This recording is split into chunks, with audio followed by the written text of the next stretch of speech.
చేకూడి వచ్చినటువంటి మీ అందరికీ మన ప్రభువును ప్రేక్షకుడైన యేసుక్రీస్తు నామమున నా హృదయపూర్వక వందనాలు మరొకసారి తెలియపరుస్తున్నా. అయితే మనము ఈ సమయంలో దేవుని యొక్క వాక్యాన్ని విందాం.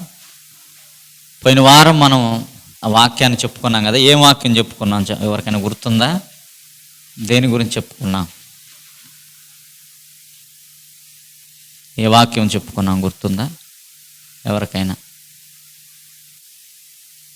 అమూల్యమైనటువంటి విశ్వాసం పొందుకున్నాం, అమూల్యమైనటువంటి రక్తం చేత కడగబడ్డాం,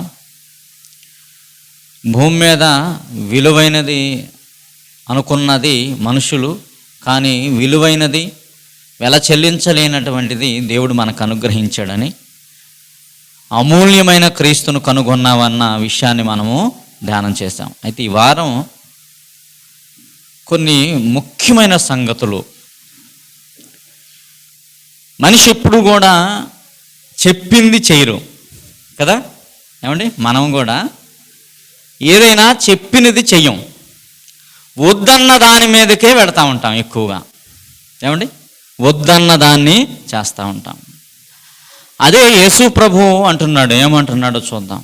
మనుషులు కల్పించినటువంటి పద్ధతులు ఏంటి అట? మనుషులు కల్పించిన పద్ధతులు. ఒకసారి మనము మార్కు సువార్త చూద్దాం. ఒకసారి మార్కు సువార్త 7వ అధ్యాయము 7-8 వచనాలను మనం జాగ్రత్తగా పరిశీలించగలిగితే అక్కడ యేసుక్రీస్తు వారు మాట్లాడుతూ ఒక సంగతిని మనకు తేటపరుస్తూ ఉన్నాడు. ఆయన చూద్దాం ఒకసారి. వారు మానవులు కల్పించిన పద్ధతులు దేవోపదేశములని బోధించుచు నన్ను వ్యర్థముగా ఆరాధించెదరు అని రాయబడినట్లు వేషధారులైన మిమ్మును గూర్చి యెషయా ప్రవచించినది సరియే. ఏమంటున్నాడు? యెషయా గారు ప్రవచించాడంట ప్రవచనాన్ని. ఏమని? మనుషులు కల్పించిన పద్ధతులు దైవోపదేశములని బోధిస్తారట, బోధించి వ్యర్థముగా దేవుణ్ణి ఆరాధిస్తున్నారట. చూడండి ప్రియమైన వారలారా, ఇంకా 8వ వచనములో మనం చదవగలిగితే ఏమంటున్నాడు చూడండి. అక్కడ మీరు దేవుని ఆజ్ఞను విడిచిపెట్టి మనుషుల పారాంచారము గాయకొనుచున్నారు. చూడండి ఏం చేస్తున్నారట మనుషులు. ఏం చేస్తున్నారంట? మీరు దేవుని ఆజ్ఞను విడిచిపెట్టి మనుషుల పారంచార్య ఆచారమును గైకొనుచున్నారు. ఏదైతే యూదులకి ఆచారంగా ఉందో ఆ ఆచారాన్ని గైకొంటున్నారు, కానీ దేవుని యొక్క ఆజ్ఞలను మట్టికి విడిచిపెట్టారు. ఈనాడు చాలామంది బోధకులు చేస్తున్నటువంటి ఒక దుర్బోధలు ఏంటియో తెలుసా? మనుషులు కల్పించిన పద్ధతులు.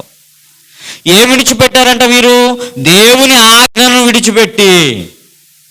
దేవుడు కొన్ని ఆజ్ఞలను మనకు చెప్పాడు, కొన్ని మాటలను మనకు చెప్పాడు, వాటన్నిటిని విడిచిపెట్టారు పక్కకి. మనుషులు కల్పించారు కొన్ని పద్ధతులు. ఏమండి?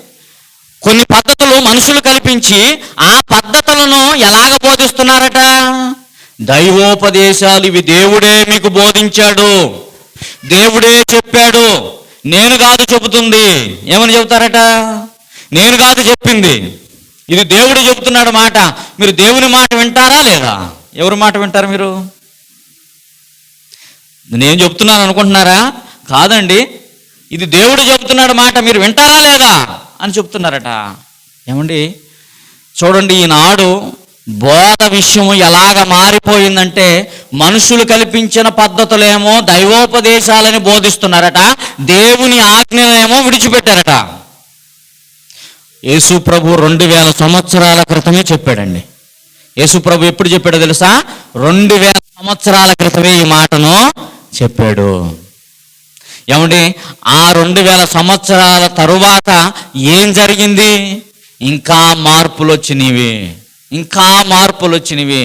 ఇక చూడండి ప్రియమైన వాళ్ళారా, దేవుని లేఖనాలలో దేవుడు చెప్పిన మాటలను విడిచిపెట్టి మనుషులు కల్పించుకున్న పద్ధతులను ఆచరించడానికి మనుషులు ముందుకు వెళుతున్నారు. చూడండి, తిమోతికి రాసినటువంటి పత్రికలో చెబుతున్నాడు. చూడండి ఒకసారి, తిమోతికి రాసినటువంటి పత్రిక, మొదటి పత్రికను రాశాడు పౌలు గారు. ఆ పత్రికలో చెబుతున్నాడు. చూడండి ఒకసారి, 4వ అధ్యాయము,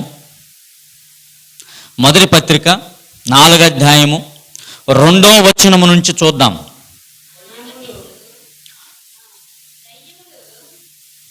దయ్యముల బోధయందును లక్ష్యముంచి విశ్వాస భ్రష్టులగుదురని ఆత్మ తేటగా చెప్పుచున్నాడు. ఏం చెప్తున్నాడంట? మనుషులు ఏ బోధ వింటారట? ఏమంటే దయ్యముల బోధ వింటారట. పరిశుద్ధాత్ముడు ముందుగానే చెప్పాడట, దయ్యముల బోధయందును లక్ష్యముంచి విశ్వాస భ్రష్టులగుదురని ఆత్మ తేటగా చెప్పుచున్నాడు. విశ్వాస భ్రష్టులగుతారట. విశ్వాసులే పేరుకి, విశ్వాసంలో భ్రష్టులగిపోయారట. విశ్వాసంలో భ్రష్టులైపోయారంట. ప్రియమైన వారు ఆలోచించండి. దేవుడు చెప్పినవేమో పక్కకు నెట్టేశారు, మనుషులు చెప్పినవేమో నెత్తి మీద పెట్టుకున్నారు. ఏమని? అమ్మో, ఈ మయ్య గారు చెప్పాడు, మేము అసలు చెయ్యము. దేవుడు చెప్పినవి చేయరండి. దేవుడు ఏవైతే చెప్పాడో వాటినన్నిటినీ పక్కకు పెట్టారో, తొంగలో దొక్కారో. మనుషులు చెప్పిన మట్టికి తీసుకెళ్ళి ఎక్కడ పెట్టారు? నెత్తి మీద పెట్టుకొని ఊరేగుతున్నారండి ఈనాడు. చూడండి, ఆలోచించండి. ఎక్కడికి వెళతావు మనిషి మాట వింటే? ఒక గుడ్డివాడట, ఒక గుడ్డివాడికి త్రావు చూపిస్తున్నాడంట. ఎక్కడికి వెళతారు ఇద్దరు? యేసుక్రీస్తు వారే చెప్పాడు ఉపమానం. ఒక గుడ్డివాడికి త్రావు చూపిస్తే ఇద్దరు ఎక్కడ పడతారంటే గుంటలో పడతారు ఇద్దరు. అంటే నిత్య నరకానికి వెళతారు. ఇతడు చెప్పేవాడు గుడ్డోడే, వినేవాడు గుడ్డోడే. ఎందుకంటే మనం గుడ్డివారిగా ఉండటానికి దేవుడు మనల్ని పిలువలేదండి. మనం ఎలా ఉండాలట? ఉన్న కన్ను ఒక్కటైనా బాగుండాలనుకుంటున్నాడు. నీ కన్ను తేటగా ఉండాలంటున్నాడు ప్రభు. ఏముండాలంటున్నాడు? మన కన్ను తేటగా ఉండాలంటున్నాడు. ఎందుకోనండి? దేవుని లేఖనాలు వింటా ఉంటాం, ఎప్పుడు చదువుతూ ఉంటాం. గుడ్డిగా దేవుని యొక్క ఆజ్ఞలను విడిచిపెట్టి మనుషుల పద్ధతులను మట్టికి దైవోపదేశాలుగా వింటూ ఉంటామండి. చూడండి, ఇంకొక మాటను చెబుతున్నాడు 3వ వచనంలో కూడా చూడండి. అలా బోధించే వాళ్ళు ఏమని చెబుతున్నాడు చూడండి.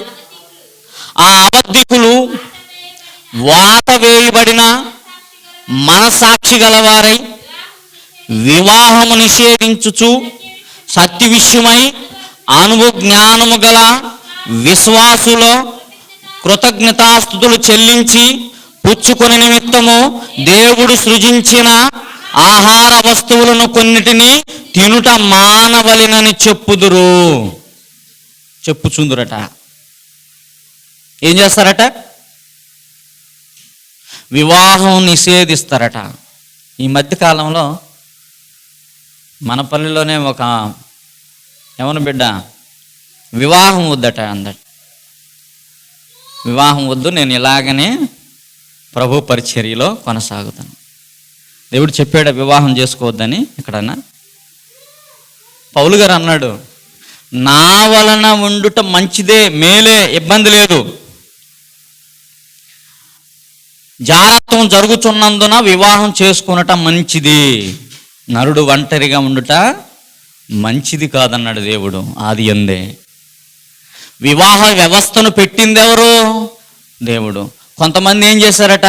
వివాహాన్ని నిషేధించారట. వివాహం వద్దు ఇక మనకి.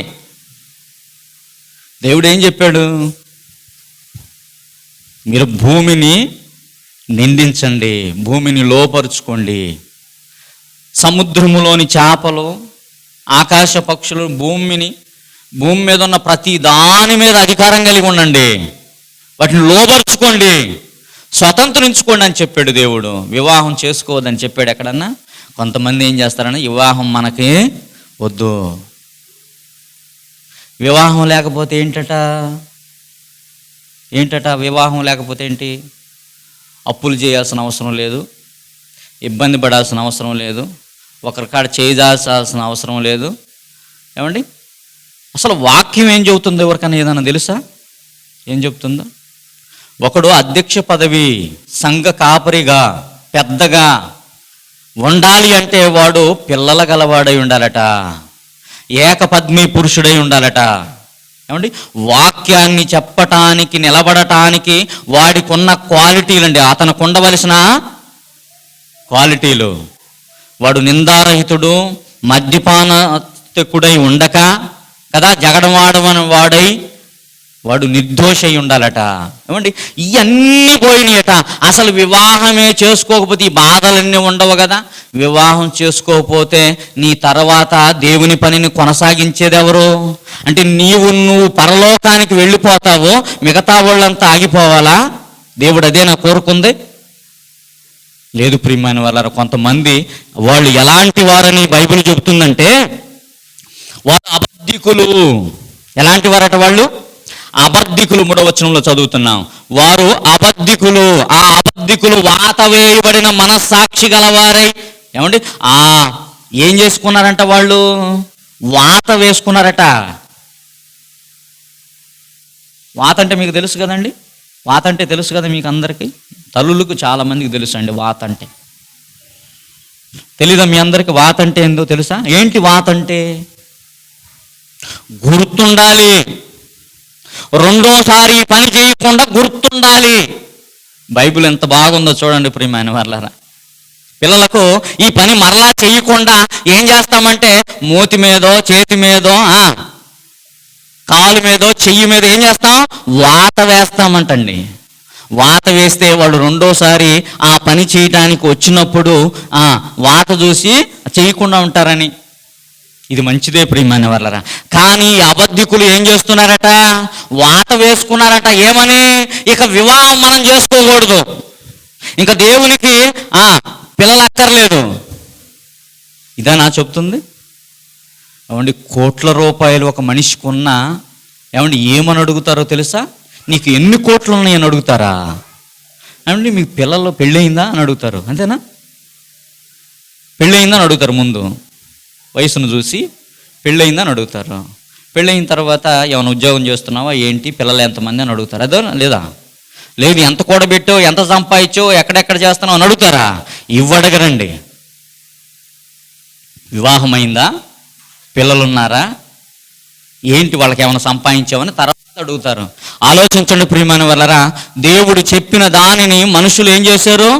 పక్కకు నెట్టేసి మనుషులు కల్పించిన పద్ధతులు దైవోపదేశాలుగా బోధిస్తారట.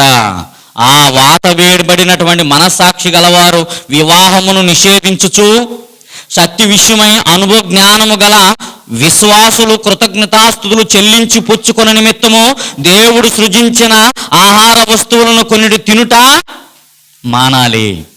మరి ఏం చేస్తారో తెలుసా? కొన్ని ఆహార వస్తువులను మానేసేయండి. ఏం చేయాలి? ఏమండి, ఈ మాట ఎవరు చెప్పాలి? కొన్ని వస్తువులను తిన్నట్టు మానివేయాలి అన్నది ఎవరు చెప్పాలి చెప్పండి? ఏమండి, డాక్టర్ గారి దగ్గరికి వెళితే చెప్పాలండి, అవునా కదా? డాక్టర్ గారు చెప్పాలి, అంతేనా? నీకు ఇగో ఈ పరిస్థితి ఉందయ్యా, కొన్ని రోజులు ఈ ఆహార వస్తువును తినొద్దు, మానేసి, అప్పుడు నీ ఆరోగ్యం కుదుట పడుతుంది. ఇదే కదా చెప్పాలి. కానీ ఈ వాత వేయబడినటువంటి అబద్ధ బోధకులు ఏం చెబుతారట? మీరు ఇది తినకూడదు. అసలు బైబిల్ ఏది తినొద్దంది, ఏది తినకూడన్నది చెప్పాడు కదా ఆయన. ఏమంటే, విగ్రహానికి అర్పించిన దానిని మీరు తినొద్దని చెప్పింది బైబిల్ కదా. ఎక్కువగా మాట్లాడింది ఎక్కడైనా కానీ ఇదిగో విగ్రహానికి అర్పించిన దానిని మీరు తినవద్దు, జాగ్రత్త పడండి, విగ్రహం జోలికి వెళ్ళొద్దు అన్నాడు. ఇది మాత్రం చేయమన్నాడు కానీ ఇదిగో ఇది మానేయండి, ఇది తినండి, ఇది చెయ్యండి అని ఎక్కడా కూడా చెప్పలేదండి. ఇక్కడ చెప్తున్నాడు చూడండి, ఏమంటున్నాడు తెలుసా? ఈ వాత వేయబడినటువంటి మనస్సాక్షి గలవారు వివాహమును నిషేధించుచు సత్య విషయమైన అనుభవ జ్ఞానము గల విశ్వాసులు కృతజ్ఞతాస్తుతులు చెల్లించి పుచ్చుకునే నిమిత్తము దేవుడు సృజించినటువంటి ఆహార వస్తువులను కొన్నిటిని తినుట మానవలనని చెప్పుదురు. దేవుడు సృజించిన ప్రతి వస్తువు మంచిది అంటున్నాడు చూడండి. 4వ వచనంలో అంటున్నాడు చూడండి, 4వ వచనంలో చెప్తున్నాడు చూడండి, దేవుడు సృజించిన ప్రతి వస్తువు మంచిదే, కృతజ్ఞతాస్తులు చెల్లించి పుచ్చుకున్న ఎడల ఏది నిషేధింపదగినది కాదు. ఏమండి, తెలుసండి మనకి ఏది తినాలో, ఏది తినకూడదో, ఏది మన శరీరానికి పడుతుందో, ఏది మనకు ఆరోగ్యాన్ని ఇస్తుందో మనందరికీ తెలుసు. దాన్నే మనము తీసుకుంటాం. కానీ అది మన ఆరోగ్యానికి మంచిదైనప్పుడు మనం తినకూడదంటే ఆలోచించండి ప్రియమైన వాళ్ళరా. దేవుడు ఎలాగ మాట్లాడుతున్నాడో చూడండి. దేవుని మనస్సును మనం అర్థం చేసుకోవాలి. మనుషుల పద్ధతులను మనము నెత్తిని పెట్టుకుంటున్నాం, దేవుని యొక్క ఆజ్ఞలను మట్టికి పక్కకు నెట్టేస్తున్నాం ప్రియమైన వాళ్ళరా. ఇంకొక మాట చూడండి ఒకసారి, తీతుకు రాసినటువంటి పత్రికలో ఒక మాటను చెప్తున్నాడు చూడండి ఒకసారి. తీతుకు రాసినటువంటి పత్రిక 1వ అధ్యాయము 15వ వచనంలో చెబుతున్నాడు చూడండి, పవిత్రులకు అన్నియు పవిత్రములే గాని అపవిత్రులకు అవిశ్వాసులకును ఏదియు పవిత్రమైనది కాదు. చూడండి ఇక్కడ ఏం చెప్తున్నాడు చూడండి ఒకసారి ఆలోచించండి. పవిత్రులకు అన్నియు పవిత్రులమే కానీ పవిత్రులకు ఎలా ఉంటుందట? అన్ని పవిత్రములే. ఏమంటే నన్ను ఒక సహోదరుడు భోజనానికి పిలిచాడండి. ఏమండి, ఒక సహోదరుడు భోజనానికి పిలిచాడు కదా. పిలిచినప్పుడు ఏం చేయాలి?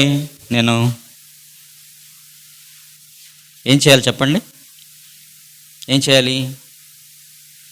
జ్ఞాపకార్థానికే పిలిచాడు అనుకోండి, ఏం చేయాలి? జ్ఞాపకార్థ కూడికి పెట్టుకున్నారు, పిలిచాడు, ఏం చేయాలి? పోయి బాప్తిసం తీసుకోలేదామా? ఏం చేయాలి చెప్పండి? తినాలా వద్దా?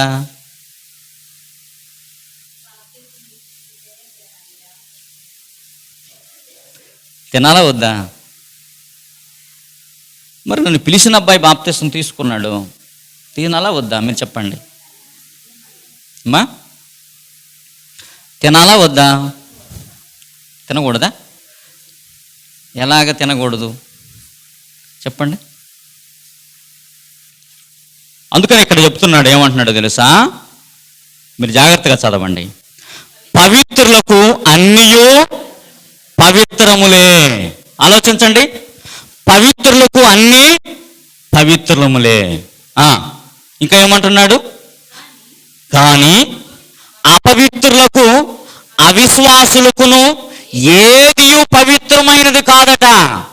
అపవిత్రులకు అవిశ్వాసులకు ఏది పవిత్రమైనది కాదట. ఏది నువ్వు తినకూడదు, నువ్వేం చేయకూడదు? ఏది ఎవరికి పవిత్రము కానిది? అపవిత్రులకు అవిశ్వాసులకు. నిజంగా ఆలోచించండి ప్రియమైన వాళ్ళరా. ఈనాడు కట్టుబాటులు అనేవి దేవుడు చెప్పినవేనా? ఇవన్నీ చెప్పినవేనా? ఏమండి, ఎక్కడికి పొమ్మన్నాడు దేవుడు? విందు జరుగుతున్న ఇంటికి పొమ్మన్నాడా? ప్రలాపించింటికి పొమ్మన్నాడా? ఏమండి, ఎక్కడికి పోవాలి మనం చెప్పండి? విందు జరుగుతున్న ఇంటికేమో 4-5 చీరలు మార్చుకొని వెళ్ళిపోతున్నాం, 4-5 డ్రెస్సులు మార్చుకొని వెళ్ళిపోతున్నాం, తింటున్నాం 2 సార్లు 3 సార్లు. మరి ప్రలాపించే ఇంటికి పోయి తినవా? ఇదేనా చెప్పింది దేవుడు? ఆలోచించండి ప్రియమైన వాళ్ళరా. మనుషులు కల్పించిన పద్ధతులు, దైవోపదేశాలు. దేవుడు చెప్పినదేమో పోయి ఊరకట్ట కనిచూపు చూసి దేవుడు చెప్పాడు కాబట్టి పోయి ఊరకట్ట కనబడిస్తే సరిపోద్దా? ఏమండి, ఆలోచించండి ప్రియమైన వల్ల. ఏమంటున్నాడు చూడండి, అపవిత్రులకు అవిశ్వాసులకును ఏది పవిత్రమైనది కాదు. వారి మనస్సు చూడండి ఏమంటున్నాడు, వారి మనస్సును వారి మనస్సాక్షియు అపవిత్రపరచబడి ఉన్నవి. ఏమంటున్నాడంటే వాళ్ళ మనస్సు ఏమైందంటే వారి మనస్సును వారి మనస్సాక్షియు అపవిత్రపరచబడి ఉన్నవి. దేవుని ఎరుగుదమని వారు చెప్పుకుందురు కానీ అసహ్యులను అవిధేయులను ప్రతి సత్కార్య విషయంలో భ్రష్టులయ్యుండి తమ క్రియల వలన దేవుణ్ణి ఎరగమంటున్నారు. ఏమంటున్నారంట వీళ్ళు?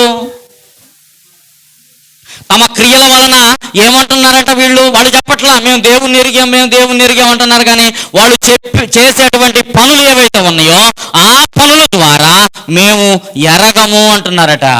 వీళ్ళు నిజంగా దేవుని భక్తులేనా అంటున్నారట. చూడండి ప్రియమైన వారలారా, ఆలోచించండి. దేవుడు ఏం చెప్పాడండి? ఏం చెప్పాడు చెప్పండి? మీ నోట బూతులు రాకూడదు. ఎవరైనా మానుకున్నారా? ఏమండి, మా అమ్మ బాప్తిసం తీసుకొని దగ్గర నా వయసే 30 సంవత్సరాలు వచ్చింది. బహుశా నాకు ఊహలేనప్పుడే బాప్తిసం తీసుకుంది. నేటికి దినమన్నం తిందండి, తిందో. మొన్న ఇటీవల మా పెదనాన్న చనిపోతే తినలేదండి. మా నాన్న తిన్నాడు కానీ మమ్మ తినలా. ఏంటి? ఎందువల్ల? ఆలోచించండి ప్రియమైన వారు. దీనివల్ల మనకేమైనా నష్టం కలుగుతుందా? ఏది నష్టం కలుగుతుందో తెలుసా? నీ నోటితోటి అబద్ధాలు మాట్లాడుతున్నావు కదా, అది నీకు నష్టం కలుగు చేస్తుంది. తిన్నదాని వల్ల నష్టం కలుగు చేయదు. నువ్వు అబద్ధాలు ఆడుతున్నావు కదా, ఒకరి మీద చాడీలు చెబుతున్నావు కదా, ఒకరిని నష్టపుచ్చే విధముగా మాట్లాడుతున్నావు కదా, అది నిన్ను పాడు చేస్తుంది, నరకానికి నిన్ను నడిపిస్తుంది, పరలోకం నుండి నెట్టివేస్తుంది. ఇది మానుకోమన్నాడు. ఏమంటే ఇది మానుకోలేదండి, ఎవ్వరు మానుకోలే. అబద్ధాలు మానుకోలేదు, చాడీలు మానుకోలేదు, బూతులు మానుకోలేదు. ఇవన్నీ మానుకోకుండా ఇదిగో ఒక ఆహార వస్తువును మానేస్తే పరలోకం వెళ్ళిపోతామన్నది అది పిచ్చితనం. అంతేనా? పిచ్చితనమా కాదా? ఏమంటే మానుకోవలసినవి మానుకోలేదు, దేవుని ఆజ్ఞలను పక్కన పెట్టేసి మనుషులు కల్పించిన పద్ధతిలో దైవోపదేశాలుగా ఏమండి మానుకోలేదండి. బూతులు మానుకోవాలి ఇంత మట్టికి. ఇదా దేవుడు ఏం చెప్పాడు? మీ నోట బూతులైనను ఏమండి రాకూడదన్నాడు. అవి వస్తున్నవి కానీ అవి మానుకోకుండా ఇవి మానుకుంటున్నారండి. దేవుని ఆజ్ఞలు ఏం చేశారట వీళ్ళు? యేసు ప్రభు చెప్పాడు కదా మార్కు సువార్తలో, ఏమని? ఆజ్ఞలను విడిచిపెట్టి నన్ను వ్యర్థముగా ఆరాధిస్తున్నారు. చూడండి ఒకసారి కొలసీలకు రాసినటువంటి పత్రిక చూడండి. ఒకసారి కొలసీలకు రాసినటువంటి పత్రిక చూడండి.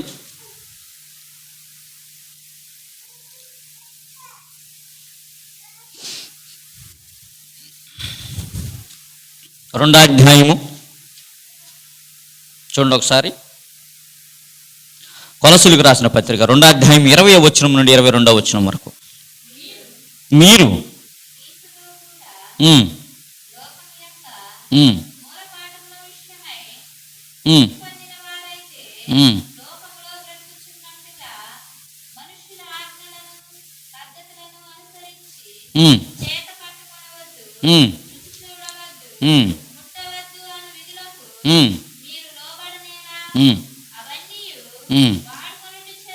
వాడుకొనుట చేత నశించిపోవును. అట్టివి విషయములోను దేహ శిక్ష విషయములోను వెంచబడుచున్నవే గాని ఏమాత్రమును ఎన్నిక చేయదగినవి కావు. ఏమంటున్నాడు చూడండి ఒకసారి మరలా మనం చదువుకుందాం. మీరు క్రీస్తుతో కూడా లోకము యొక్క మూలపాఠముని విషయములో మృతి పొందిన వారై అంటున్నాడు. మృతి పొందిన వారైతే లోకములో బ్రతుకుచున్నట్లు మనుషుల ఆజ్ఞలను పద్ధతులను అనుసరించి, మనుషులు ఏదైతే అనుసరిస్తున్నారో పద్ధతులు లోకములో కదా అనుసరిస్తున్నారు కదా, వాటిని మీరు ఏం చేయకూడదు? అనుసరించకూడదు. ఆజ్ఞలను పద్ధతులను అనుసరించడం చేత పట్టుకొనవద్దు, రుచి చూడవద్దు. అసలు రుచి చూడటం అంటే ఏంటి చెప్పండి? కూర అడుగుతున్నప్పుడు ఉప్పు సరిపోయిందో లేదో చూడటమా? అది కాదు. ఉదాహరణకు చెప్తున్నాడు ఏమని, మీరు వాటిని ముట్టుకోవద్దు, చేత పట్టుకోవద్దు, లోకములో మనుషులు అనుసరిస్తున్న పద్ధతులను మీరు పాటించొద్దు. మనుషుల పద్ధతులేనండి ఇవి, మనుషుల పద్ధతులను మీరు పాటించొద్దు అంటూ ఏమంటున్నాడు? ఇక ఆను విధులకును లోబడనేలా అవన్నీ వాడుకొనుడు చేత నశించిపోవును. ఏవైతే ఉన్నాయో పద్ధతులు, ఆచారాలు ఉన్నాయో వాటన్నిటిని మనం వాడుకొనుడు చేత ఏమైపోతాయి? అన్నీ పాతకెళ్ళిపోతాయి. చూడండి, ఆహారం వలన మనకేం నష్టమేం లేదండి. చూడండి, ఒకసారి హెబ్రీలకు రాసిన పత్రికలో చెప్తున్నాడు. చివరికి ఒక మాట చూద్దాం. హెబ్రీలకు రాసిన పత్రిక 13వ అధ్యాయము 9వ వచనంలో చెప్తున్నాడు. చూడండి ఒకసారి, హెబ్రీలకు రాసిన పత్రిక చూడండి ఏమంటున్నాడు. మనకొక మాటను మాదిరిని చెబుతున్నాడు. చూడండి ఒకసారి, నానా విధములైన అన్య బోధల చేత త్రిప్పబడుకుడి. చూడండి ఏమంటున్నాడు, నానా విధ అన్య బోధల చేత త్రిప్పబడొద్దు మీరు. అన్ని బోధలంటే మీకు అర్థమైందా? అన్ని బోధలంటే మీకు అర్థమైందా? అన్యులంటే ఎవరు చెప్పండి? అన్యులంటే ఎవరు చెప్పండి? దేవుని ఎరగనటువంటి వారు, అంతేనా? మనం కూడా అన్యులుగానే ఉన్నాము. ఒకప్పుడు క్రీస్తుని అంగీకరించి దేవునిలోనికి వచ్చాం, క్రీస్తు వారుగా మార్చబడ్డాం. అన్ని బోధలంటే క్రీస్తుని ఎరగనటువంటి వారు ఉన్నారు, వారి బోధలు కొన్ని ఉన్నాయి. వారి బోధలను దైవోపదేశాలని కొంతమంది బోధిస్తూ ఉన్నారు. వాటిని మీరు రుచి చూడవద్దు, చేత పట్టుకోవద్దు, వాటిని అనుసరించొద్దు. కానీ చాలామంది అబద్ధికులు ఏం చేస్తున్నారట? వాత వేయబడినటువంటి మనస్సాక్షి గలవారే ఆ వాటన్నిటిని ఏం చేసుకొచ్చారట? దైవోపదేశాలని బోధించుకుంటూ వస్తే మిగతా వాళ్ళు ఏమైపోయారంటే విశ్వాస భ్రష్టులైపోయారంట. ప్రియమైన వాళ్ళరా, మాకు దేవుడు తెలుసు దేవునిలో మేము ఉన్నాం అనుకుంటానే వాళ్ళు చేసే క్రియల వలన మేము దేవుణ్ణి ఎరగము అని చెప్తున్నాయంట వాళ్ళ యొక్క క్రియలు. ఆలోచించండి ప్రియమైన వాళ్ళరా, ఏది దేవుడు చేయమన్నాడు, ఏది వద్దన్నాడో అది మర్చిపోయింది క్రైస్తవం. చెయ్యమన్న దాన్నేమో చెయ్యకుండా పక్కన పెట్టావు. వ్యభిచారం చెయ్యొద్దు అంటే వ్యభిచారాని కోసం పరుగులు తీస్తున్నారు దూర ప్రాంతాలకి కదా. మీ సాక్ష్యం సమాజంలో సంఘంలో ఉండాలి. మీ సాక్ష్యం అంటే ఆ సాక్ష్యం సంగతి దేవుడు ఎరుగు, అది విడిచిపెట్టారు. దేవునికి సాక్షులుగా బ్రతకవలసిన మనము మనుషులకు సాక్షులుగా బ్రతుకుతున్నామండి. ఎవరికి బ్రతకాలి? నువ్వు సాక్షిగా దేవునికి సాక్షిగా బ్రతకాలి, అంతేగాని మనుషులకు సాక్షులుగా ఉండటానికి వీల్లేదు. ప్రియమైన వాళ్ళరా, ఎవరు నిన్ను నడిపించేది? ఈ మనిషి నడిపిస్తాడా? ఈ మనిషి ఎంతకాలం నీకు బోధిస్తాడు చెప్పండి? ఏమండి, ఈ మనిషిలో జీవం ఉన్నంత వరకే బోధిస్తాడు. ఈ మనిషి పోయిన తర్వాత ఈ ప్లేసులో మరొక మనిషిని దేవుడు తీసుకొచ్చి పెడతాడన్న ఆలోచనను ఎరిగి ఉండాలి, అంతే కదండి. ఈ మనిషి శాశ్వతమైన వాడు కాదు. దేవుని యొక్క లేఖనం శాశ్వతమైనది. ఈ లేఖనాలను అనుసరించాలి మనము. ఆలోచించండి ప్రియమైన వాళ్ళరా, ఇదిగో మనుషులు కల్పించిన పద్ధతులను కాదు మనం అనుసరించాల్సింది, దేవుని యొక్క ఆజ్ఞలను మనము అనుసరించాలి. అందుకు ఏమంటున్నాడు చూడండి, ఇప్పుడు ఏమంటున్నాడు చూడండి, ఆ అన్ని బోధలను నానా విధములైన అన్ని బోధల చేత త్రిప్పబడుకుడి, మీరు తిప్పబడొద్దు అంటూ ఏమంటున్నాడు? భోజన పదార్థములను బట్టి కాక కృపను బట్టి మీ హృదయమును సిద్ధపరచుకొనుట మంచిది. భోజనములను బట్టి ప్రవర్తించువానికి ఏమీ ప్రయోజనము కలుగలేదు. ఏమంటున్నాడు చూడండి, భోజనములను బట్టి ప్రవర్తించు వారికి ఏమీ ప్రయోజనం లేదట. భోజనాలను బట్టి ప్రవర్తిస్తున్నారట కొంతమంది. భోజనాలను బట్టి ఏమన్నా ప్రయోజనం ఉందా? మనకేమన్నా ఉందా? లేదు ప్రియమైన వారలారా. చెప్పాడు ఏమి తినాలో ఏమి తినకూడదో ఇశ్రాయేలుకు చెప్పాడండి. ఇశ్రాయేలుకు చెప్పాడు. ఏమని చెప్పాడంటే మీరు చేపలు తినండి అన్నాడు. చేపలు తినమన్నాడు. చేపలు ఎలాంటి చేపలు తినాలి? పొలుసులు గలవై ఉండాలి, ఈకలు గలవై ఉండాలి కదా. భూమి మీద 4 కాళ్ళతో నడిచే ఉన్నవి కదా, అవి గిట్టల గలవై ఉండాలి వాటిని తినాలంటే. చాలా చెప్పాడండి బైబిల్లో, చాలా చెప్పాడు పాత నిబంధనలో.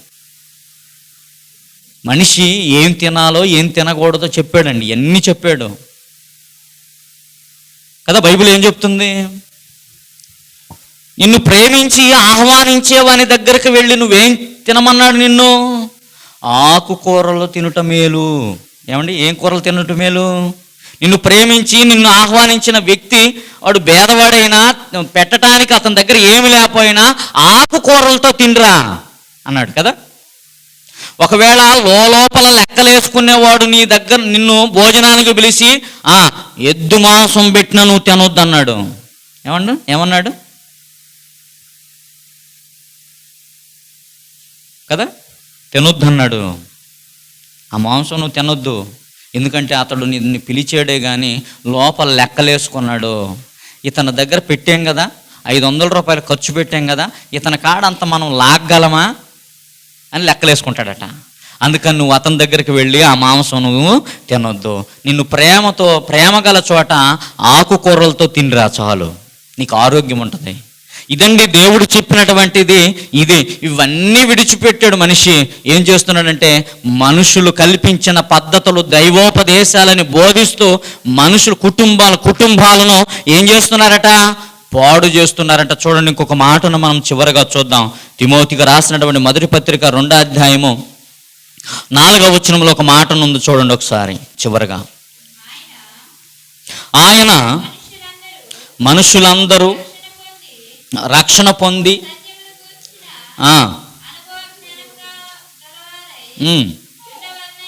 ఉండవలెనని దేవుడు అక్కడే దేవునికిని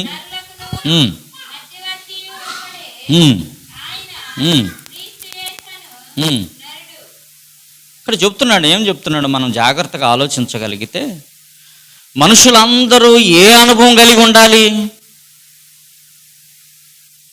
ఇది తినాలి, ఇది తినకూడదు, ఇది చెయ్యాలి, ఇది చేయకూడదు, ఇది కాదు. ఏ అనుభవం కలిగి ఉండాలో చెప్తున్నాడు. ఆయన మనుషులందరూ రక్షణ పొంది సత్యమును గూర్చిన అనుభవ జ్ఞానము కలిగి ఉండాలంటున్నాడు. సత్యమును గూర్చిన అనుభవ జ్ఞానం. సత్యం అంటే ఏంటి చెప్పండి? నీ వాక్యమే సత్యం. వాక్యాన్ని గూర్చినటువంటి ఆ సత్యమును గూర్చి మనం అనుభవం కలిగి ఉన్నప్పుడు మనం ఎలా నడవాలో, ఎలా మాట్లాడాలో, ఎలా జీవించాలో మనకు అర్థమవుతుంది ప్రియమైన వారలారా. సత్యమును గురించి తెలియనప్పుడు ఎవరేం చెప్పినా వింటామండి, ఎవరేం చెప్పినా వింటాం. నేను కూడా ఫస్ట్లో కొన్ని విన్నానండి. తెలియనప్పుడు, వాక్యం తెలియనప్పుడు చాలామంది ఏం చెప్పినా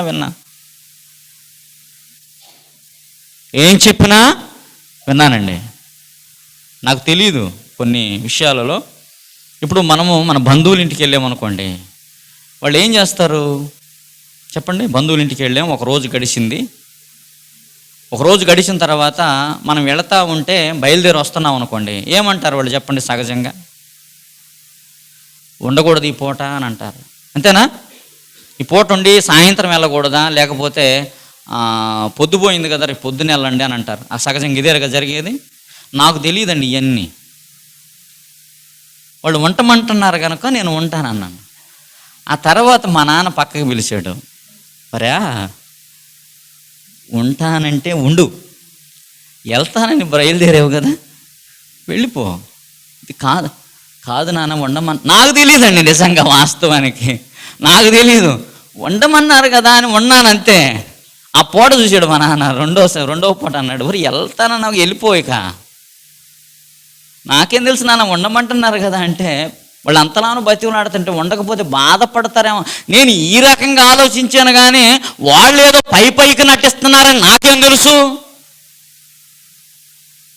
చూడండి, మనిషి నటించేవాడైపోయాడు. నేను అందుకే అలా నటన చేయనండి. ఎప్పుడు కూడా నా దగ్గరకు వచ్చిన వాడిని ఒక్కసారి అడుగుతాను, ఏదన్నా ఇబ్బంది అయితే వండండి అంటాను, వండకపోతే వెళ్ళిపోమ్మంటాను. పై నటన చేయను. ఎవరన్నా వచ్చారనుకోండి, తినమని చెప్పాడు, ఒక్కసారి అడుగుతాను, తినటానికి ఇష్టపడితే కూర్చుంటాడు కదా, లేకపోతే వెళ్ళిపోతాడంటాడు. అంతేనా? మనం ఇష్టమైతే ఉంటారు. అందుకనే పై నటనలు చాలామంది చేసేవాళ్ళు ఉన్నారు. నేను తెలుసుకున్నానండి, చాలా విషయాలు తెలుసుకున్నాను కదా. ఎందుకంటే నేను ఎక్కువగా హైదరాబాద్లోనే ఉన్నాను కనుక ఇక్కడ ఈ పరిస్థితులు, ఈ పల్లెటూరు వాతావరణం నాకు తెలియదండి. ఎక్కువగా హైదరాబాద్లోనే ఉన్నాను. నాకు దగ్గర ఒక 12-15 సంవత్సరాలు అక్కడే ఉన్నాను కనుక ఈ వాతావరణం, ఈ పరిస్థితులు, ఎలా మాట్లాడాలి, ఎలా ఉండాలి, ఇప్పుడు కూడా ఇంకా మార్పు రాలేదండి. నాతో ఎవరితో ఎలా మాట్లాడాలో మార్పు రాలా. దేవుని లేఖనాల ప్రకారంగా చదువుతున్నాం కదా, అలాగే యథార్థంగా మాట్లాడుతానే వెళుతున్నాను. ఇంకా చిక్కుల్లో చిక్కుకుంటానే ఉన్నాను. ప్రియమైన వాళ్ళని ఆలోచించండి. దేవుడు ఏదైతే చెప్పాడో దాన్ని చేయటం ద్వారా మనం పరలోకానికి వెళతాం, కానీ మనుషులు చెప్పినటువంటి పద్ధతులు, ఆచారాలు అనుసరిస్తే నువ్వు ఎక్కడికి వెళ్తావంటే నిత్య నరకానికి వెళతాం. అవి ఏ ప్రయోజనము లేదని చెప్తున్నాడు. చూడండి, ఏ ప్రయోజనము లేదు. మీరు ఎలాంటి అనుభవం కలిగిన వారుగా ఉండాలంటే సత్యమును గూర్చినటువంటి అనుభవ జ్ఞానము గలవారై ఉండవలనని దేవుడు నిశ్చయించుచున్నాడట. సత్యమును గూర్చి తెలుసుకోవాలి. ఈ సత్యమును గూర్చినటువంటి అనుభవం మనకు లేకనే మనందరం ఏమైపోతున్నామంటే భ్రష్టులమైపోతున్నాం. ప్రియమైన వాళ్ళ, ఆ భ్రష్టత్వము నుండి మనం బయటికి రావాలి.